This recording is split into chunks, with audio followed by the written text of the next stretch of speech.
All right, everyone, it has been a very long time since Alabama A&M has played a football game this spring. But once they reached Friday afternoon, Connell Maynard and his team knew that everything was good to go.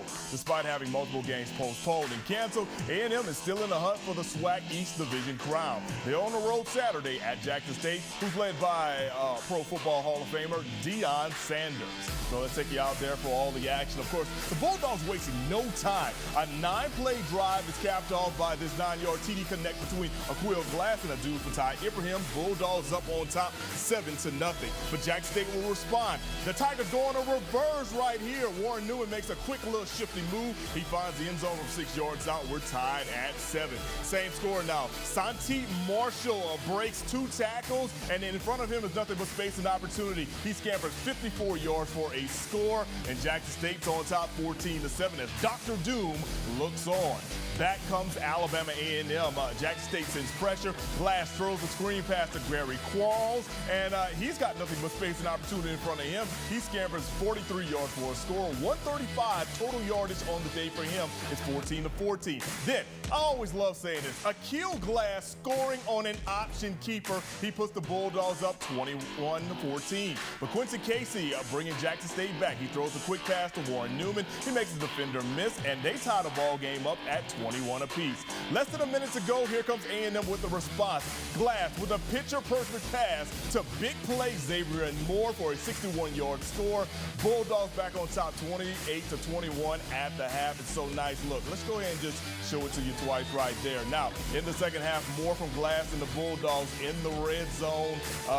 They would have a quick score and then another score. That first score went to Adu Alaire, then another T pass right here to Abdul Fattah Ibrahim. Glass over 400 passing yards, 7 total touchdowns on the day. Alabama A&M wins 52-43. Let's hear from both head coaches, starting with the winning one. Oh, Mr. Glass played great, man. He showed the world that the reason why he's a number 20th ranked quarterback in the nation as an NFL prospect. I think everybody that saw that game understands now why he's an NFL prospect. He was 27 for 40, 460 yards and 6 touchdowns, and he hit about 3 drops. So he really played well, and it's a reason that we scored 52 points. I'm glad he's on my football team. Guess who got to see this guy Glass today? How many people you got to see him do his thing? Coach called a phenomenal game. They ran a precise, concise offense. I like what they did. A lot of people got an opportunity to see that. Hopefully it propels them to the next level, as well as the coaching staff. Alabama A&M Bulldogs tune into the Alabama A&M Football Review Show with Coach Connell Maynard. That's coming up next right here after Sports Extra at 10:30. You can see it live right here on WZBA.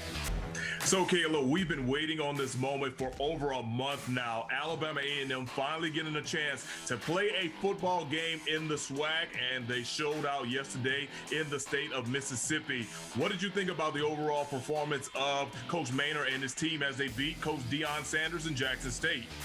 I mean, Mo, I don't want to say that I was a skeptic at first, but, having that many weeks off, I was a little worried. I was a little scared about what I was going to see. Of course, I was expecting a win from the Bulldogs, but I was not expecting to see the kind of action we were seeing on the field yesterday. I mean, Aqeel Glass was having the game of his life, almost a perfect game for a quarterback. So, I mean, really, it's exactly what you want. And actually, I played a soundbite from Coach Maynard yesterday talking about how, coaches always think their team is the team to beat, in the fall when they're practicing, they're playing, doing all that. They always think my team's the one to beat, we're going to win championships, but they never actually follow through.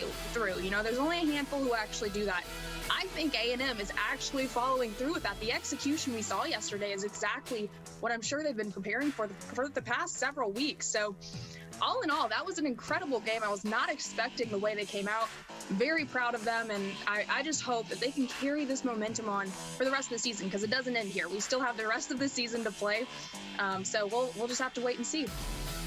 No, absolutely, absolutely. I was kind of more of a glass half empty, glass half full. And I'm not talking about Aqeel Glass just in general. I mean, I knew this team was going to be prepared and ready to play, but I was concerned about the rust factor a little bit. Even Coach Maynard said that about his team in general. But speaking of Glass, Aqeel Glass coming out with perhaps one of his best games of all time, career highs in passing touchdowns and also in passing yards. And the one thing I really did enjoy about seeing Aqeel in action on yesterday was the fact that he was able to kind of really show America that he is a top-notch quarterback, not only in the conference but also in the FCS. And another thing too, and I actually have been kind of doing some previews with various other media situations about him, and I said he is a guy that really loves to share the ball and get it to all his playmakers. Like for instance, right now I'm taking a look at his at the stat sheet from yesterday. Okay. Receiving wise, Adu Hilaire, 6 receptions, 100 yards. Adu Fatai Ibrahim, 5 receptions, 94 yards. Xavier Moore, 4 receptions, 114 yards. And then you also can throw in Gary Qualls in there, who had over 100 yards all purpose. So that is the sign of a guy who knows how to find his playmakers and put them in good positions. And I really think that A&M offense did a really, really good job yesterday. Shout out to Coach Maynard on preparing this team, and also shout out to offensive coordinator Coach Dwayne Taylor for calling up a very great scheme. Now I will admit the defense still needs to shore some things up, but I will give Coach Granville Eastman and company props. They got after Quincy Casey, a first-time starting quarterback, yesterday when they needed to. Casey did put up 300 yards, and we understand the situation now with passing offenses, but when they needed to make stops, they definitely did. And for the most part, they came up with necessary stops and necessary stopping of conversions in those whatever times. But at the same time too, I'm pretty sure they probably looked at the tape and said, we got to find a way to clean this up and clean that up. I was just glad the team was able to not only get a chance to play, but also showcase their talents on national television. And as you said, yeah, there is more coming up, including a pretty big game down in Birmingham.